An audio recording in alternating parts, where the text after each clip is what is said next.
nessa jornada e encerraremos o ano de 2022 de uma forma diferente e, consequentemente, iniciaremos o ano de 2023 mais sábias, mais prudentes, né?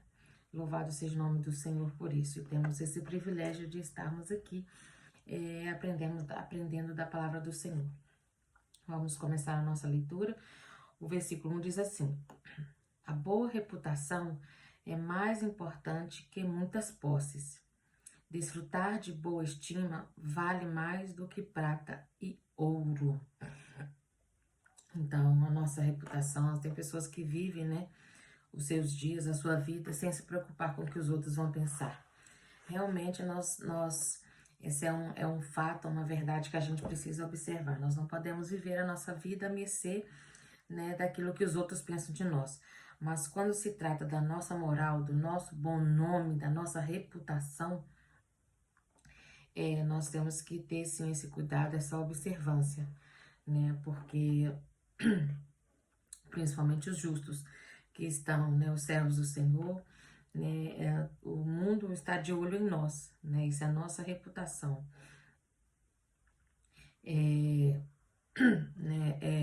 Nós temos uma má fama, uma má reputação. Como é que é impossível uma pessoa que tem uma má fama, uma má reputação, refletir o Senhor Jesus, refletir a glória de Deus, né? Então fica aí, a boa reputação é mais importante do que muitas posses. O versículo 2 diz: o rico e o pobre têm algo precioso em comum. O Senhor é o Criador tanto de um quanto do outro. Maravilha, né? Se tem uma coisa que o pobre e o rico eles têm, né, em comum, o que está nos ensinando aqui, é que foi Deus, o mesmo Deus criou os dois, tanto o pobre quanto o rico. O Senhor Deus é o Criador tanto de um como do outro. E essas desavenças, essas picuinhas, essas diferenças que há, não é? Isso é da parte do homem, não é da parte de Deus. O 3 diz assim: o prudente percebe o perigo e busca refúgio. Contudo, o incauto, contudo, passa adiante e sofre as consequências. Na nossa caminhada, nós temos que ter uma observância, né? Quando a gente percebe que algo não está mal, algo vai terminar, né, em morte, o que está errado, né? A gente é sábio, é prudente pararmos, refletirmos, né, e mudar a direção, mudar as atitudes, o comportamento. Agora, já o prudente não, ele segue adiante no seu caminho, independente ou sem se preocupar com as consequências que, né, vão aí sofrer. O 4 diz: a recompensa ao temor do Senhor e ao comportamento humilde são a riqueza, a honra e a vida. Ou seja, tem benefícios, muito mais benefícios, e aqui nós tratamos aqui de 3, né? Até alguns estamos até repetindo, que é a recompensa do temor ao Senhor e ao comportamento humilde, a riqueza, a honra e a vida. Então, são 3 benefícios que aqueles que temem ao Senhor, né, pode aí desfrutar, pode receber esses benefícios. O 5 diz: nas trilhas dos perversos existem espinhos e ciladas. O caminho do mal, do injusto, do inconsequente, do louco, do nécio, existe espinhos e ciladas.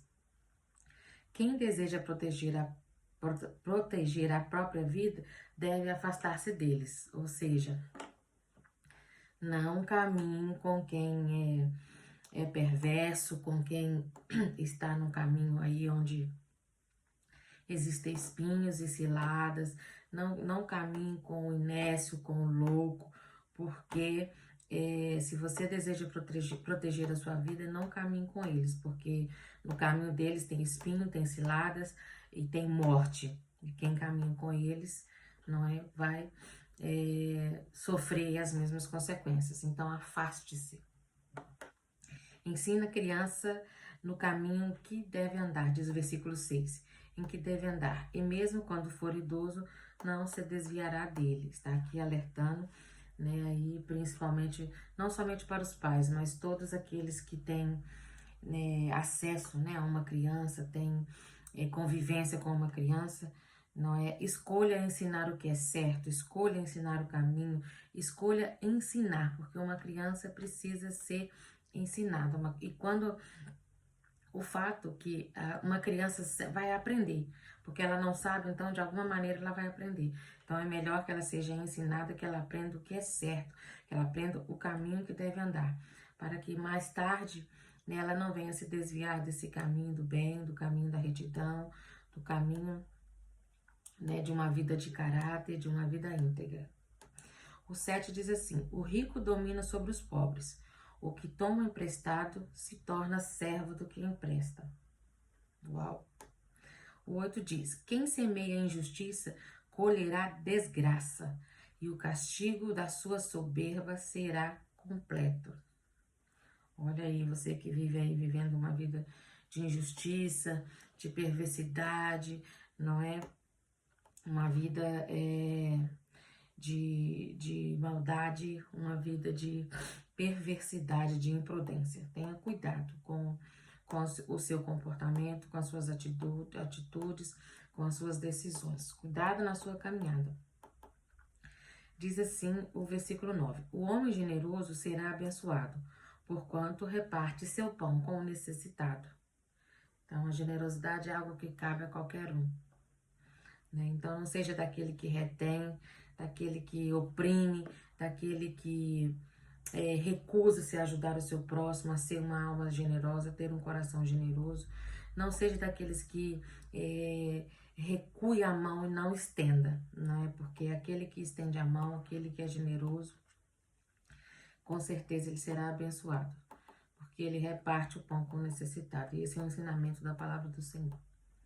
O 10 diz assim: lança fora o escarnecedor, e com ele irá a contenda. Cessarão as demandas e a ignomínia.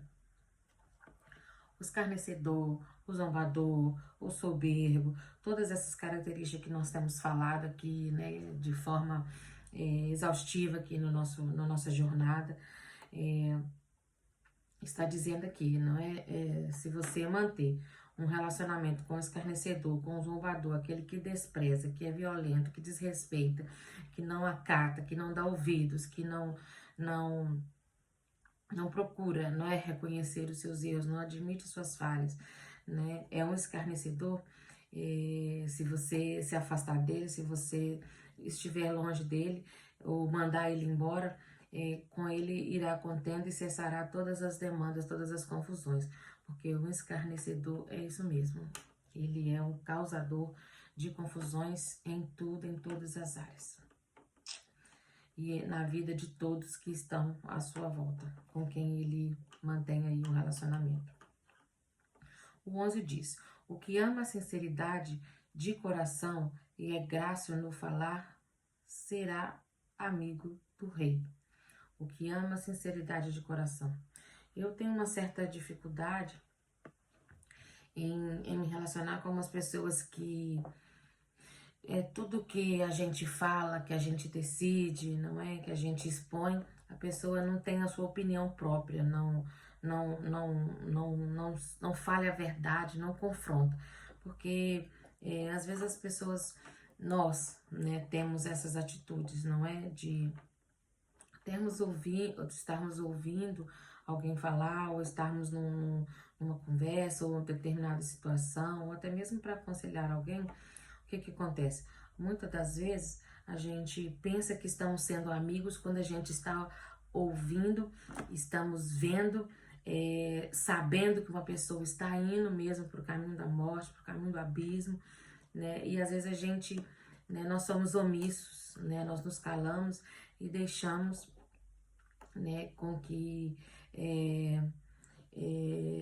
deixamos de usar a sinceridade com a pessoa, porque não é sair falando tudo o que pensa ou expondo a sua verdade como se fosse a sua única verdade, mas uma boa conversa, um bom conselho, né, principalmente se a pessoa ouvir ou pedir, não é? Porque às vezes a pessoa não pede o conselho, mas às vezes numa conversa, uma pessoa, um amigo, alguém te conta uma situação ou te fala alguma coisa, o que que acontece? Às vezes a gente tá vendo, a gente sabe que o final daquilo ali vai ter sérias consequências, pode chegar até a morte, mas muitas vezes nós nos calamos e acovardamos e deixamos de falar.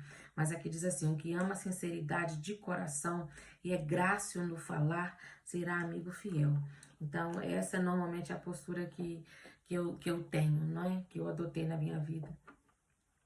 Quando numa conversa com alguém, se a pessoa fala alguma coisa, eu não me oponho, eu não exponho a minha opinião de forma áspera, de forma ignorante. Jamais. Mas eu exponho a minha verdade, deixo bem claro, olha, é o meu entendimento, é como eu vejo, é o que eu entendo dessa forma.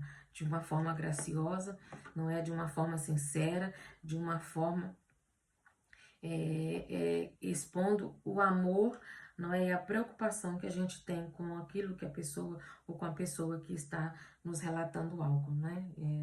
Nós não podemos nos calar, mas também não podemos sair falando as coisas de qualquer maneira, como acusadores, como escarnecedores, como zombadores. É preciso haver graciosidade, sinceridade, amor quando a gente fala, quando a gente aconselha, quando a gente corrige alguém. Diz assim o versículo 12: os olhos do Senhor protegem o verdadeiro conhecimento, mas ele confunde os discursos dos traidores. O 13 diz: o preguiçoso sempre alega: há um leão lá fora, serei morto se sair à rua. Gente, é impressionante como eu ainda não tinha atentado para isso, né? Quantos versículos, quantas passagens aqui na Bíblia tem advertindo aí contra a preguiça, né? Advertindo o preguiçoso. Olha a desculpa. Isso aqui, tipo assim, é um grau de desculpa exacerbado que o preguiçoso coloca, né? Há um leão lá fora, serei morto, por isso não posso sair à rua. Olha para vocês verem como a preguiça desgraça mesmo, né? A vida da pessoa mesmo, estraga uma vida da pessoa, impede a pessoa de viver, né? Mesmo paralisa a pessoa. O preguiçoso é um morto-vivo, podemos dizer assim, né? Uma pessoa preguiçosa, porque uma pessoa preguiçosa, nós já vimos aqui várias situações, vários exemplos, né, várias colocações aqui sobre a respeito do preguiçoso. E nunca a gente viu aqui que algo de bom, há benefício, nunca há vantagem, nunca, nada, nada, nada. É sempre coisas ruins, é sempre perdas, é sempre falta que vai sofrer, é sempre o pior, não é? Então eu vou repetir, porque é muito de fácil entendimento esse versículo, né? Mas muito claro. O preguiçoso sempre alega: há um leão lá fora, serei morto se sair à rua. O 14 diz: a conversa da mulher imoral é uma cilada profunda. Nela permanecerá quem estiver sob a ira do Senhor. Tenha cuidado aí, não vai cair nas conversas sedutoras da mulher imoral ou do homem imoral, daquele que usa, né, das suas artimanhas, das suas conversas imorais para envolver, né? Tenha cuidado aí para não ser aí aprisionada aí nessas ciladas, tanto do homem quanto da mulher. O 15 diz assim: a tolice mora naturalmente no coração das crianças, mas a vara da correção a livrará dela. É para vocês verem, a tolice propriamente diz aqui que a criança não sabe, né? Então ela precisa ser ensinada, como nós falamos aqui no versículo 6, e a vara é uma das formas de ensinar, porque a vara é a disciplina, e a disciplina é o ensinamento que a criança recebe, não é o castigo, porque a vara produz isso, né? É o aprendizado na vida da criança. Então, se deixar a criança sem correção, ela será aí pega na sua trajetória, será aprisionada, será presa, uma presa fácil. Mas a vara que ela recebe, né, a correção que ela recebe enquanto criança, por causa disso, trará um resultado de livramento, né, e benefícios, né, para a vida da criança quando ela se tornar e quando ela for adulta, né, ela agradecerá toda a correção, com certeza.